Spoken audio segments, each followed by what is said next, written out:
I got a big week ahead. It was a good win Saturday. I thought we played even Thursday and Saturday, two really good second halves on both offensive and the defensive end. Sunday off, and then the guys, we actually had no school tomorrow, yesterday in celebration of Martin Luther King Day.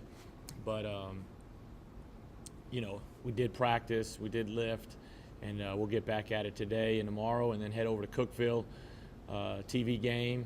So I know it'll be a good crowd over there, and us and Tech have, had several good games since I've been here. So big road trip, big week ahead, and I need to take it one game at a time. Questions? Just talk about going up against Judd Dillard in this game. Well, he's the one true experienced guy back for them. I mean, they got some other guys, obviously, and Terrell Barnes, and I believe he pronounced it Marseille. He's played for him some. But, they hang their hat on Judd Dillard, tremendous player. Has really improved. I got a lot of respect for him, and as a player, he's really improved from his freshman year to now.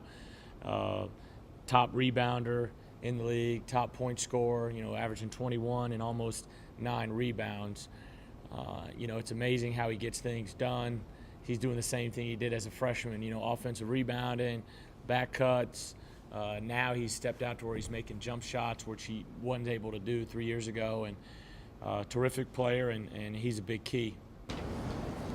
Coach, you've been such a second-half team past couple of games.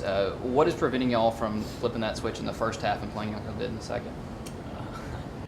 I don't know. I told them last night when I was getting bombarded with those questions is no one asked last year when we got up 15 or 18 in the first half and then won by 6. In the second half, we blew a lot of leads last year. We were up big.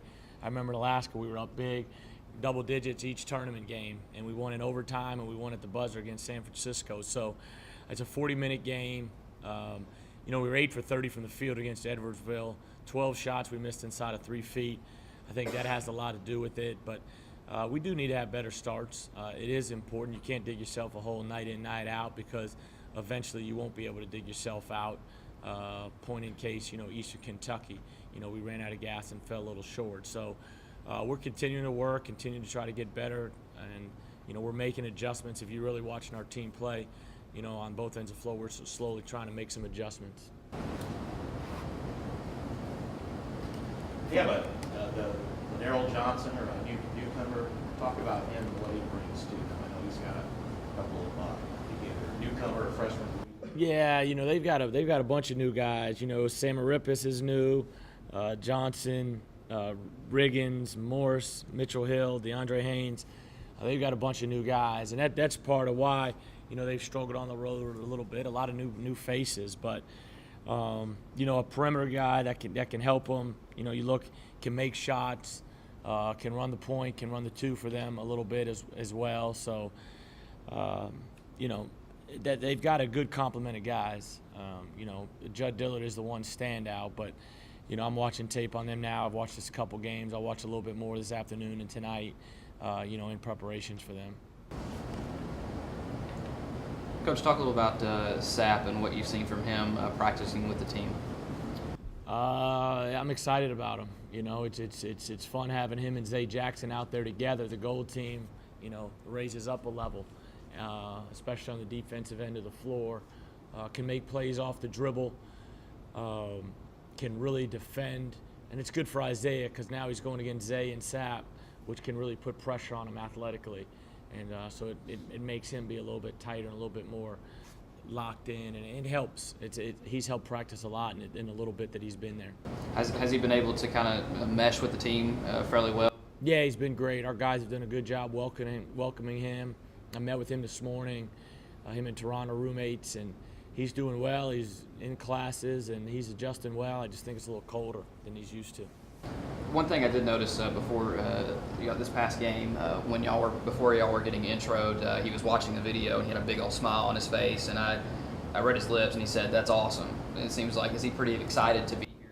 Yeah, I think he's really excited. And the thing I like about him, he's got a good personality. You know what I mean? He's confident. He walk in your office and sit down, talk to you, and tell you how he feels. And he's really sharp. He's articulate. and I'm excited about him. Kind of the first weekend that Latrez played big minutes. How's he feeling right now? He's doing okay. You can see him, and then you can see him one day, and he'll be in a lot of pain. You see him in the weight room when they're working out. He's nowhere near 100%, but he's to the point now where I feel a little bit more comfortable playing him. He's playing around 10 minutes now, 12 minutes, and then hopefully next couple weeks as we go into later February to where it could get to, 18 or 20, if he's capable of playing that much. But, the little bit you watch him play, you can see. We missed him tremendously in a lot of areas, just offensive execution, defensive rebounding, toughness plays. But it's good to have him back, and we're going to continue to, implement him in, when needed. I'll probably still stay right now with the rotation I've been going with, but, he's on call. I met with him yesterday, and he understands what he needs. But if you watch the Martin game and you watched, the last couple games, he's making very good strides. Talk a little bit about Brandon and how he's playing. We played well the other night. I just met with him as well, so he played well.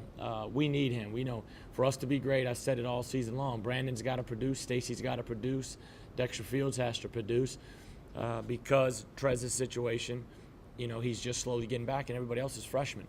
So Brandon, when he can get 11 points, 7 rebounds, our team's a lot more effective. Thinking of your freshmen, how much better do you feel they can be a month from now? Is there a lot of progress you think they can make in a month to really deepen the position? Well, I'm trying to get Tyler Rambo acclimated in there now, and I probably should have done that earlier. That's one thing that I probably regret a little bit, just because he's got some size and can alleviate, can take some minutes away from Stacy and Dexter just to get them some rest, and he can put pressure on the basket. He's one of our perimeter guys that can put pressure on the basket and get to the free throw line, and so, I think he's got some room still to grow. Jeffrey Moss has been solid. He's been solid, not bad, not great, but he's just been solid. And then Eric McCree, I think, has shown flashes that he's getting better. But the post guys, it's hard to get them all in there now when Latrez is slowly getting back. It's that now you're dealing with 4, 5, 6 post guys, where you're really going to play 3 and a 4 is possible. So, I don't know how much more, as Latrez gets better, that, it's really based on matchups at times. Is there anything this year's team is better at than last year's team? I don't know. Statistically, if you look at it, no. But I think this team has a chance to win a championship, so, that's all I'm really concerned about. Is it different popping in a DVD to Tennessee Tech and not seeing Kevin Murphy out on the floor? Well, Kevin Murphy, Zach Swansea, they lost quite a few guys in last year's class, some really good players. And I'm glad Kevin Murphy's not on those DVDs. I'm glad Zach Swansea's not on those DVDs. But, Judd Dillard still is. Sam Arippis has played Conference USA at SMU, for quite a while. So they do have some experience. Ogby's played at this level for a while. Marseille's played at this level. Terrell Barnes just started and competed at a high level. So we're going to have to go over there and play extremely well on the defensive end and execute offensively. Just a little bit on Jacksonville State, the challenge they'll present on Saturday, not to get ahead. They have 5 guys, maybe 6 that can score double digits. Tech's kind of a one-man crew. Let's talk about the different challenges. Well, it's 2 different teams. Style of plays different. Environment's different. Everything's there's not a lot of similarities between both teams. And I haven't seen Jacksonville State much at all, if at any. I think I watched them play one time when I was scouting Edwardsville. So it's a quick turnaround. First off, so your prep time is limited. So the staff's got to do a great job in preparation. So Friday we can do a quick turnaround, but the bottom line when you go play Jacksonville State is, are you gonna defend? Are you gonna be tougher than them? Are you gonna be strong with the ball? Can you make toughness plays, play in, play out for 40 minutes? Because they're gonna try to physically impose their will.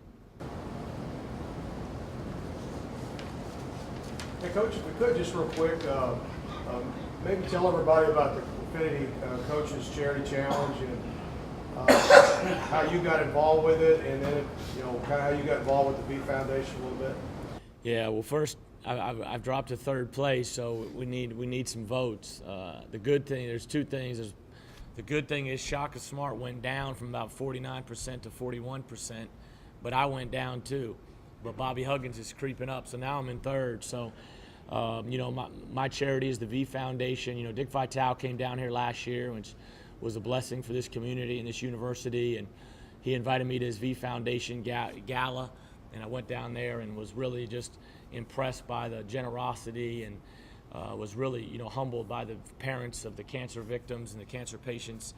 So, I wanted, that was my that was my charity that I wanted to choose to support when I was selected. And back in Augusta at the Peach Jam, we each did interviews about our foundation and, what it meant to us. But, cancer's, been a big impact in this town. It's impacted a lot of kids. Carson Chapman for one, and several others. Jorge, I don't know Jorge's last name, but he went to my church and was a Callaway County school kid. So it's impacted a lot of people, and it's a dreaded disease. And I thought the V Foundation would be a great one because of the way Vital really supports it, and he was huge for our school and our program coming down here. ESPN.com/Infinity. We need votes. We need votes. You can vote every day. You can vote every day. Can't vote twice a day, but you can vote every day.